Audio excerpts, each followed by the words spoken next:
Pygmalion Publishing presents 4 Hours, a short story. Written by Meghan O'Flynn. The room smelled like his best friend's mother. That's what Archibald Ringworn would have thought later if he'd had the presence of mind to think at all. He almost never thought, not all the way through things. Even that stint with his best friend's mother was a one-time deal back behind the garage. He hadn't considered how he might hold her ass up, not even while he was supposed to be doing it. That's why they fell. She broke her hip and died that week, some freak allergic reaction to the painkillers. To this day, his best friend Patrice didn't know it was him. Archibald didn't think about her ass, and he certainly didn't think through how to tell his best friend that he'd single-handedly killed his mother, so he just never did. That was really the last good lay he had, truth be told, and he was thankful for it, the goofy fuck. But if Archibald Ringworn was a goofy fuck, his friend Patrice was goofier. All fleshy jowls and eyeballs too big for their sockets, and an ugly green tentacle where his nose should have been. Though that was probably the drugs. It was usually probably the drugs. We join our unlikely heroes in a place of business, not unlike most high-rises offices for men who own boats and don't need to add testicles to their trucks to show their sexual prowess. No.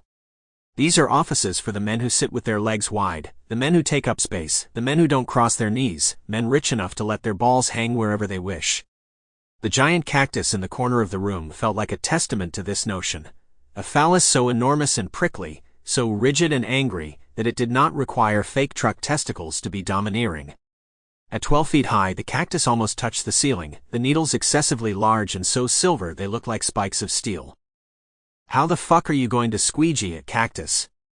Patrice snapped. A preposterous question for another pair, but for these two, it was a routine Thursday. Almost. And cactus care was the only reason Archibald and Patrice were in the office at all. Just give me a second. I'll figure it out. Archibald crouched beside the ceramic pot that was bigger than he was, his good knee popping like a cap gun, the bad one groaning. His eyes ached from the glare off the needles, bright, the spines glittering like stars in a sea of the most vibrant emerald he'd ever seen. Hot somehow. Burning his retinas. If a person were positioned behind the cactus, they'd barely have been able to see him. Just the knee and calf of his ratty jeans, the toe of his shiny Doc Martens. Patrice's mother had given them to Archibald just before their fated sexual encounter, an unnecessary bribe. Patrice had Doc's too, but he'd found his in the trash 3 years ago, holes so big his pinky toes stuck out. Patrice had never thought twice about replacing them. If it was a choice between good acid and good shoes, the shoes always lost. The cactus always won. Mr. Murray brought it back from Arizona. Sample complete. Ready to continue?